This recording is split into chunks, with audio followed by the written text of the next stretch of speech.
नमस्कार प्रिय बच्चों।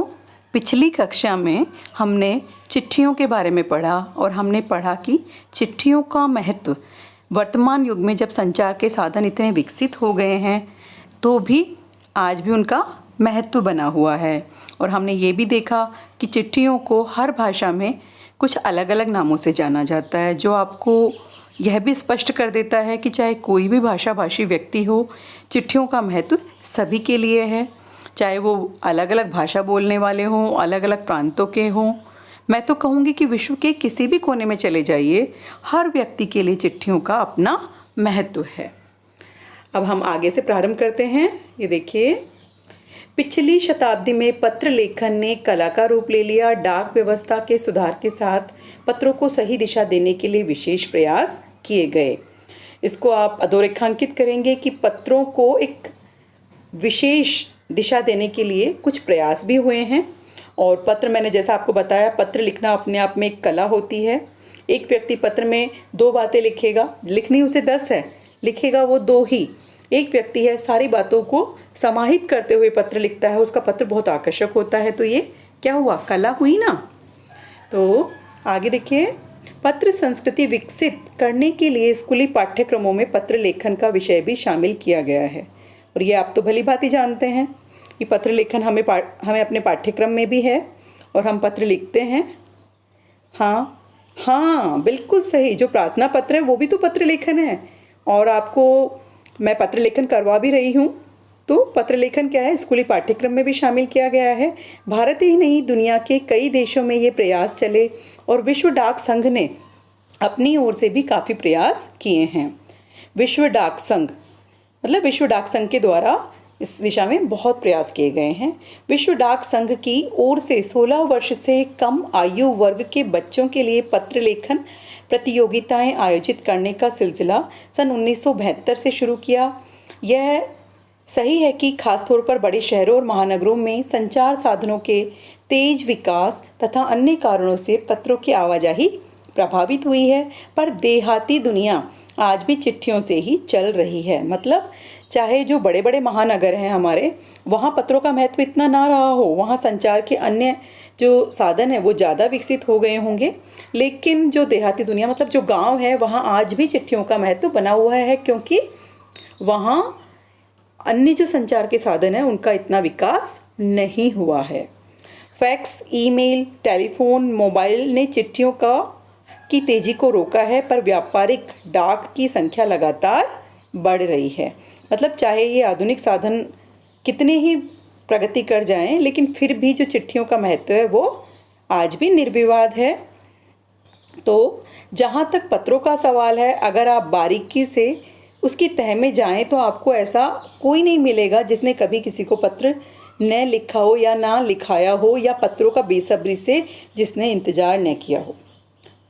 समझ में आ रही है आपको बात?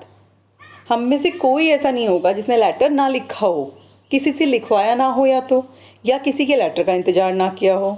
है आप में से कोई ऐसा? नहीं ना? तो ये ठीक है। हमारे सैनिक तो, जैसे मैंने पहले बताया था कि जो बॉर्डर पर तैनात है हमारे सैनिक, वो तो पत्रों का बेसब्री से इंतज़ार करते हैं, क्योंकि वहाँ जो होता है द्रुत नेटवर्क जो है वो होता ही नहीं है। वहाँ नेटवर्क की प्रॉब्लम होती है, टेलीफोन से वो अपनी कुशलक्षेम नहीं भेज पाते, तो वो पत्र लिखकर ही अपनी सूचना अपने घर पर भिजवाते हैं, और घर वालों से भी उनको जो भी संदेश मिलते हैं पत्रों के माध्यम से ही मिलते हैं।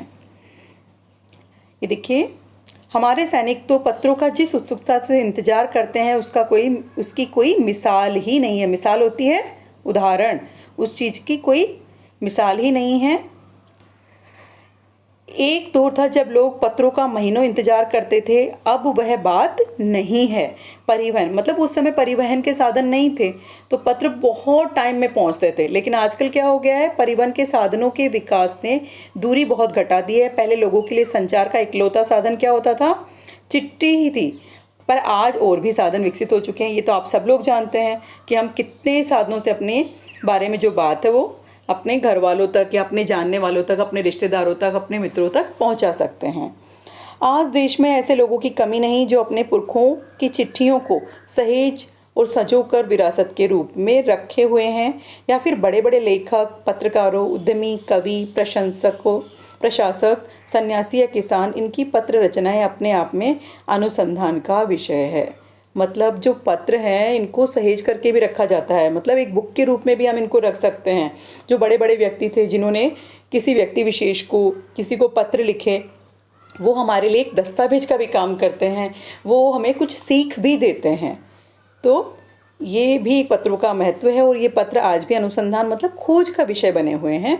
अगर आज जैसे संचार साधन होते तो पंडित नेहरू अपनी पुत्री इंदिरा को फ़ोन करते, पर तब पिता के पत्र पुत्री के नाम नहीं लिखे जाते। आपको पता है ना, इंदिरा प्रियदर्शनी को नेहरू जी ने बहुत से पत्र लिखे, पत्रों के माध्यम से अपनी पुत्री को उन्होंने कई प्रकार की जो जानकारियाँ भी अपने पत्रों में दी है, जो कि एक तरह से ज्ञान का खजाना है।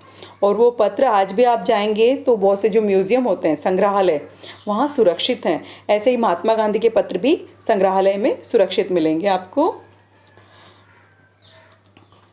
जो देश के करोड़ों लोगों को प्रेरणा देते हैं। पत्रों को तो आप सहेज कर रख लेते हैं, पर एसएमएस संदेशों को आप जल्दी ही भूल जाते हैं। सही है, आज कोई एसएमएस आया, फ़ोन में बहुत स्पेस कम है हमारे पास, तो हम उसको डिलीट कर देते हैं, लेकिन पत्रों को तो डिलीट नहीं करते, उनको हम रख सकते हैं।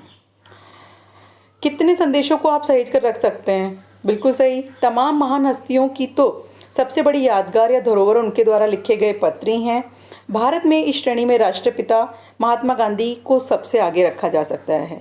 महात्मा गांधी ने बहुत पत्र लिखे हैं बेटा, ठीक है, तो इसमें सबसे पहला नाम उन्हीं का आता है। दुनिया के तमाम संग्रहालय जानी मानी हस्तियों के पत्रों का अनूठा संकलन हमें उन संग्रहालयों में मिल जाता है।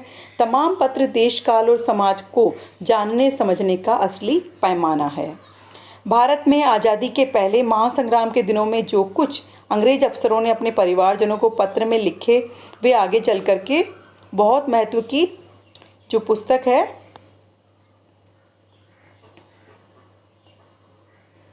उनके रूप में बन गए। इन पत्रों ने साबित किया कि यह संग्राम कितनी ज़मीनी मजबूती लिए हुए हैं। मतलब हमारा जो आज़ादी के लिए स्वतंत्रता संग्राम था, उसमें अंग्रेज जो अपने परिवार वालों को जो पत्र लिखते थे, उससे उनकी मानसिकता का, वो क्या करने वाले हैं, इन चीज़ों का हमें पता लगता है। तो इस प्रकार से पत्र जो है जानकारियों का खजाना है। धन्यवाद।